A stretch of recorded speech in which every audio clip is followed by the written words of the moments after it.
This is Revathi. Welcome back to our channel. మీకు వినిపించబోయే కథ villain episode number 43. కథను రచించిన వారు నక్షత్ర గారు. తన పర్మిషన్తో ఈ కథను మీకు అందిస్తున్నాను. ఇక కథలోకి వెళ్దాము. నైట్ 11 అవుతుండగా సంజన తోడు లేకుండా పడుకున్న యశ్వంత్కి నిద్ర రాక అటూ ఇటూ మెసులుతూ, ఒంటరి జీవితానికి అలవాటు పడిన నేను ఈ రాక్షసి తోడికి ఇప్పుడు బాగా అలవాటైపోయి ఒక్కరోజు కూడా తను లేకుండా పడుకోలేకపోతున్నాను. అసలు తనని రమ్మని ఉంటే పోయేది అనుకుంటూ లేచి బెడ్కి ఆనుకొని కూర్చొని పిల్లోని ఒడిలో పెట్టుకున్నాడు. ఇక్కడ సంజు నిద్రపోతున్న తమ్ముడి చేతుల నుంచి వాడి కాలేజ్ బుక్స్ తీసి పక్కన పెట్టి తమ్ముడికి దుప్పటి కప్పి వాడి రూములో నుంచి బయటికి వచ్చింది. తన రూమ్లోకి తొంగి చూస్తే స్వాతి కూడా నిద్రలోనే ఉంది. కానీ సంజనకు నిద్ర పట్టక హాల్లోనే సోఫాలో కూర్చొని సాయంత్రం స్వాతి ఇండైరెక్ట్గా తనను తిట్టడం గుర్తు తెచ్చుకొని బాధపడుతుంటుంది.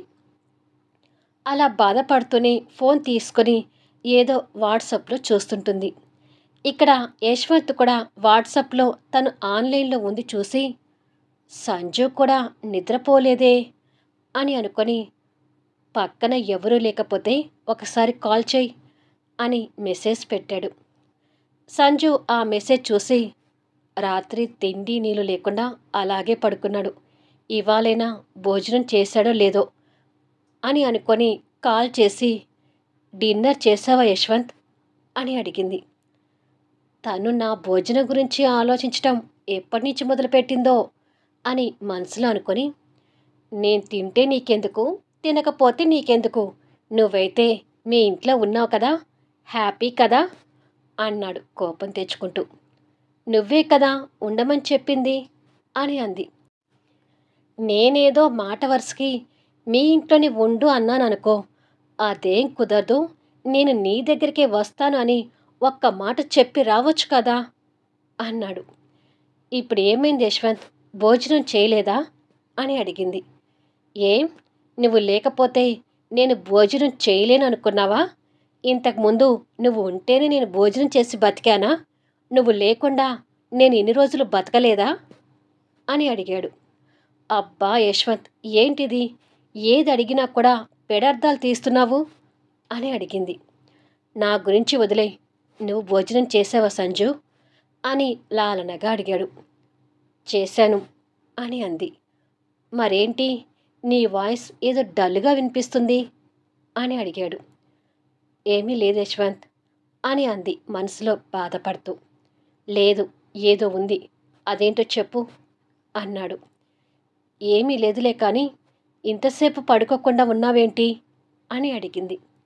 నాకంటే నిద్ర రావడం లేదు, మరి నువ్వెందుకు పడుకోలేదు అని అడిగాడు. స్వాతి అన్న మాటలు తన మనసులో భారంగా మారినా ఆ బాధను బయటకు చెప్పకుండా, నిద్ర రాక పడుకోలేదులే అని అంది. కానీ యశ్వంత్కి తను దేని గురించో బాధపడుతుందని అర్థమై, నువ్వు ఫోన్లో చెప్పమంటే చెప్పవులే అని మనసులో అనుకొని, ఉండు నేను వీడియో కాల్ చేస్తాను అని చెప్పి ఫోన్ కట్ చేసి వీడియో కాల్ చేశాడు. యశ్వంత్కి తన మొహం చూడగానే బాగా డల్గా కనిపిస్తూ ఉంది. అయినా ఆ విషయాల గురించి మాట్లాడకుండా ఫోన్ని ఎదురుగా పెట్టి నువ్వు సోఫాలో పడుకో అన్నాడు. ఎందుకు అని అంది. ముందు చెప్పింది చెయ్యి అన్నాడు. సరే అని ఫోన్ని ఎదురుగా ఉన్న టీపాయ్కి ఆనిచ్చిపెట్టి తను కనపడేటట్టుగా పడుకుంది. పడుకున్న తనని చూస్తూ ఏదో ఒకటి మాటల్లో పెట్టి మాట్లాడుతూ ఉన్నాడు. యశ్వంత్తో మాట్లాడుతున్న సంజు తన మనసులో ఉన్న భారాన్ని తగ్గించుకుంటూ కాస్త నవ్వుతూ మాట్లాడుతూనే కాసేపటికి నిద్రపోయింది. యశ్వంత్ నిద్రపోయిన తనని ఆప్యాయంగా చూస్తూ, ఏమైంది సంజు నీకు, ఎందుకు అంతగా బాధపడుతున్నావు అని అనుకొని యశ్వంత్ మాత్రం నిద్ర లేకుండా తన ఆలోచనలోనే ఉండిపోయాడు. మరుసటి రోజు సంజన అభి క్యాబిన్లోకి వెళ్ళి దీర్ఘ ఆలోచనలో ఉన్న అభిని చూసి రెస్టారెంట్లో జరిగిన సీన్ అంతా గుర్తు తెచ్చుకొని కాస్త గిల్టీగా ఫీల్ అవుతూ, గుడ్ మార్నింగ్ అభి అని అంది.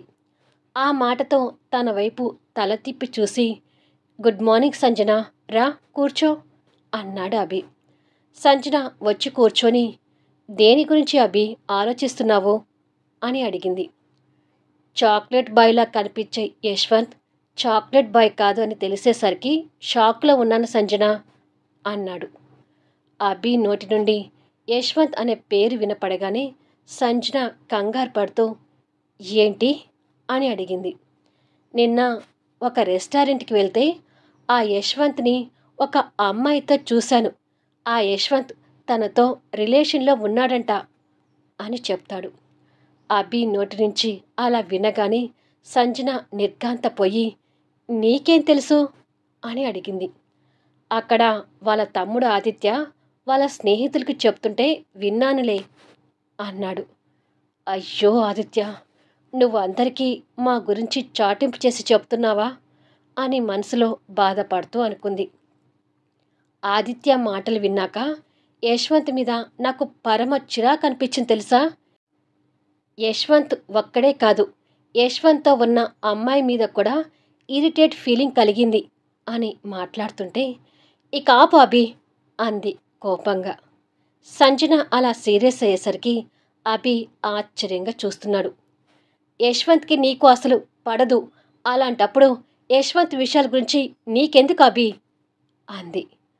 అంటే సంజన, నేను విన్నది చెప్తున్నాను అన్నాడు అభి.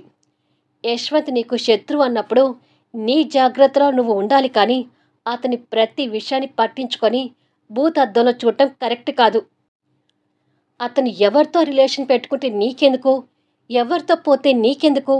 ఎవరి అభిప్రాయాలు వాళ్ళు స్వేచ్ఛగా తీసుకునే హక్కు ఉన్నప్పుడు వాళ్ళ వ్యక్తిగత జీవితాల గురించి మాట్లాడే హక్కు మనకి ఉండకూడదు. యశ్వంత్ జీవితంలో ఏం జరుగుతుంది అనేది నువ్వు తొంగి చూడటం తప్పు అభి అంది కోపంగా. ఆ యశ్వంత్ విషయంలో నువ్వెందుకు సంజన అలా సీరియస్ అవుతున్నావు అని అడిగాడు అభి.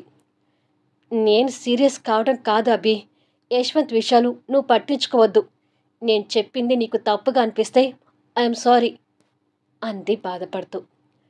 నువ్వు నాకు సారీ చెప్పడం ఏంటి అని కొన్ని క్షణాలు ఆలోచించి, నిజమే, ఎవరు ఎటుపోతే నాకెందుకు, ముఖ్యంగా ఆ యశ్వంత్ పర్సనల్ విషయాల గురించి నాకెందుకు, నిజంగానే నేను నిన్నటి నుంచి రాంగ్గానే ఆలోచిస్తున్నాను సంజన అన్నాడు.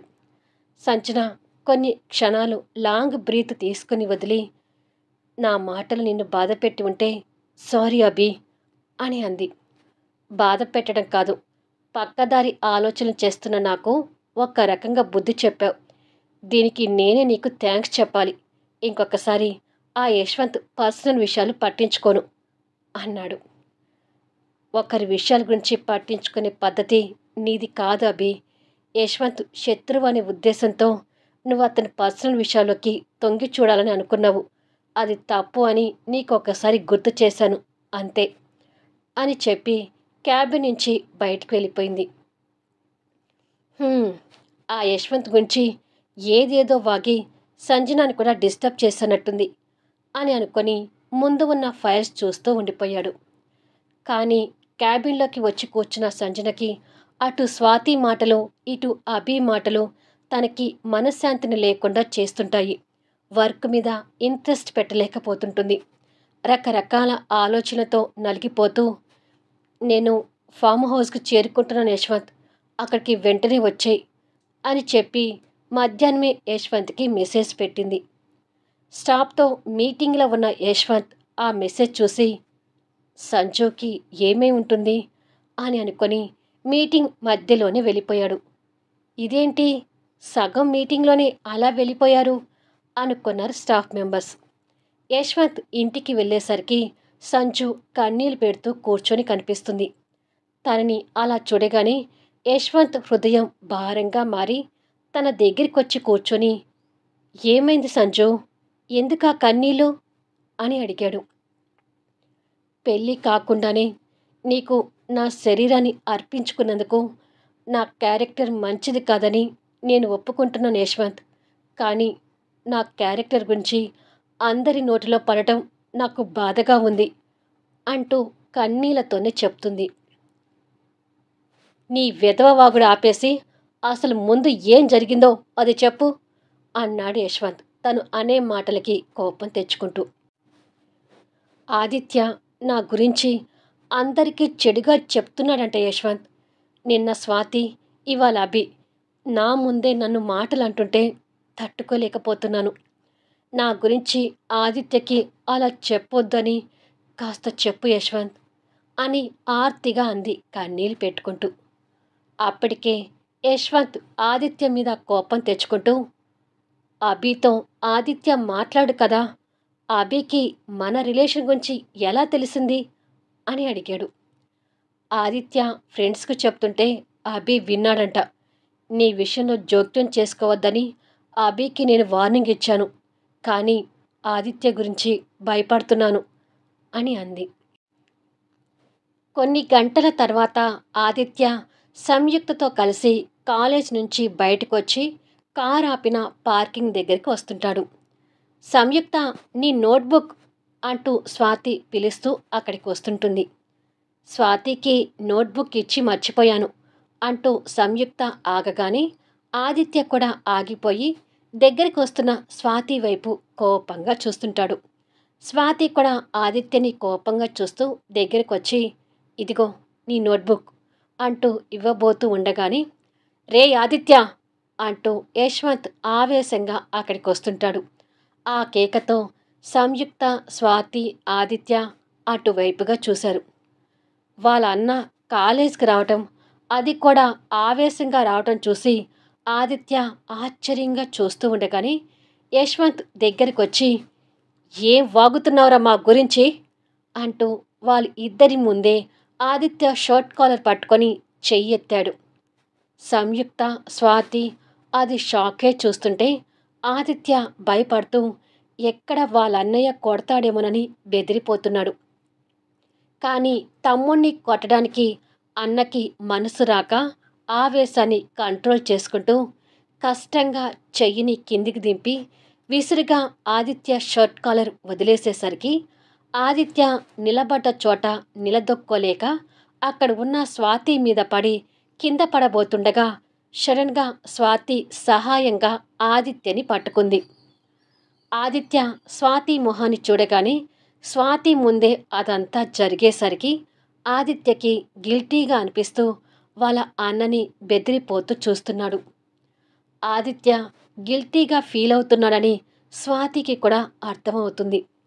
యశ్వంత్ కూడా స్వాతిని చూసి తను వాళ్ళ అక్కని తెలియకుండానే తిట్టడం గుర్తు తెచ్చుకొని స్వాతి మీద ఉన్న కోపాన్ని కూడా ఆదిత్య మీద చూపిస్తూ, రేయ్ ఆదిత్య, మా రిలేషన్ గురించి ఏమన్నావురా? మేము లీవింగ్ ఇన్ రిలేషన్షిప్లో ఉన్నామా? మా బంధానికి ఆ పేరు పెట్టావంటే చంపేస్తాను అన్నాడు.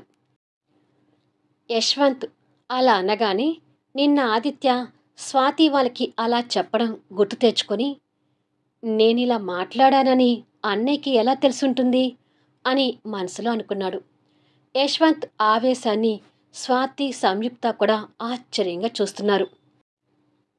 నా సంజుతో నాకుంది లీవింగ్ ఇన్ రిలేషన్షిప్ కాదు, మనసులతో పెనవేసుకున్న బంధం. అంటే తను నా ప్రాణం, నా సర్వస్వం, తనే నా లోకం. ఇంతకన్నా ఇంకా ఏమైనా పవిత్రమైన పేర్లు ఉంటే అవన్నీ కూడా మా బంధానికి వర్తిస్తాయి. పవిత్రమైన మా బంధాన్ని పట్టుకొని నీ ఇష్టం వచ్చినట్టుగా పిచ్చి పిచ్చిగా వాగితే చంపేస్తాను ఆదిత్య అన్నాడు ఉగ్ర రూపంతో. సంజు అన్నాడు కాబట్టి స్వాతి ఆ పేరుని గుర్తించలేదు. యశ్వంత్ మాటల్లో సంజు మీద ఉన్న ప్రేమాభిమానాలు స్వాతికి, సంయుక్తకి అర్థమవుతుంటే ఆదిత్యకు మాత్రం తన గురించి అలా మాట్లాడడం చూసి భరించలేకపోతున్నాడు. ఇంకొకసారి మా బంధానికి నీ ఇష్టం వచ్చిన పనికి మాలిన పేర్లు పెట్టి అందరికీ పబ్లిసిటీ చేసినట్టు తెలిసిందో తమ్ముడని కూడా చూడకుండా చీలేస్తాను అన్నాడు. అది కాదన్నయ్య అంటూ ఆదిత్య బెదిరిపోతూనే మాట్లాడుతుండగా, మాట్లాడకు, నువ్వు మాట్లాడితే నాకు ఇంకా కోపం వస్తుంది. కోపంలో ఏం చేస్తానో కూడా నాకు తెలియదు అన్నాడు ఆవేశంతో. దాంతో ఆదిత్య సైలెంట్ అయిపోయాడు. లివింగ్ రిలేషన్షిప్ అంటే శారీరక కోరికలు తీర్చుకోవడానికి కలిసి ఉండి వాళ్ళ మోజు తీరాక విడిపోతారు. కానీ మా బంధం విడిపోయేది కాదు. పెన వేసుకొని పోయిన మా మనసులతో ఈ జన్మంతా కలిసి ఉండేది. ఇంకా చెప్పాలి అంటే ఎన్ని జన్మలైనా తనతో నాకు ఆ బంధం ఉంటుంది. అలాంటి మా బంధాన్ని పట్టుకొని ఎవరైనా నీచంగా అనుకుంటే నాలో రాక్షసుని చూస్తారు అంటూ స్వాతిని సంయుక్తని ఉద్దేశించి కూడా చెప్తాడు. యశ్వంత్ మాటలకి ఆదిత్య ఫ్యూజులు ఎగిరిపోతుంటాయి. గుర్తుపెట్టుకో ఆదిత్య, నా సంజు గురించి ఇంకా ఎక్కడైనా పిచ్చి పిచ్చిగా మాట్లాడితే తమ్ముడని కూడా చూడకుండా చంపేస్తాను అంటూ కల్లెర చేసి అన్నాడు.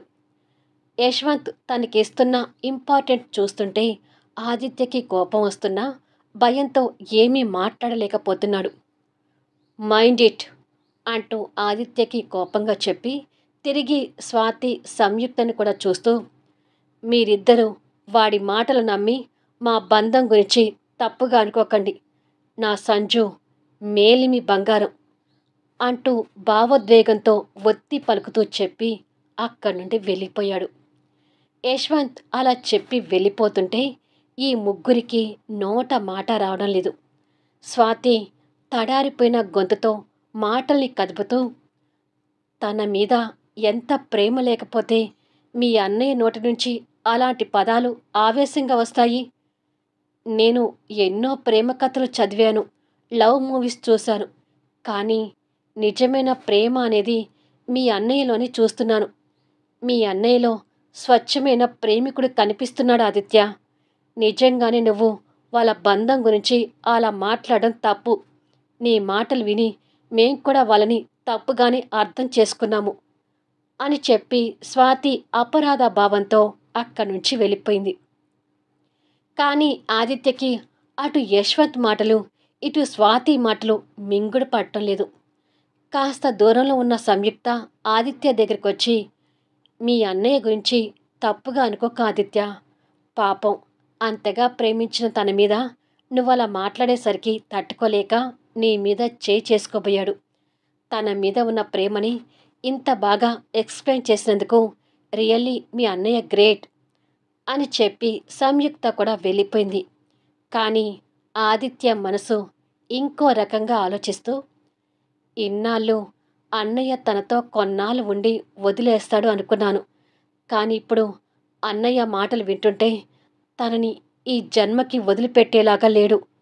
ఆవిడ నుంచి మా అన్నయ్యని ఎలా దూరం చేసి మా అన్నయ్యని మా సొంతం చేసుకోవాలో తెలియడం లేదు అని బాధగా అనుకున్నాడు. మళ్ళీ నెక్స్ట్ వీడియోలో కలుద్దాం. కథ నచ్చితే దయచేసి లైక్ చేయండి, కామెంట్ షేర్ చేయండి, సబ్స్క్రైబ్ చేసుకుని ఛానల్ షేర్ చేస్తూ సపోర్ట్ చేయండి. Thanks for listening.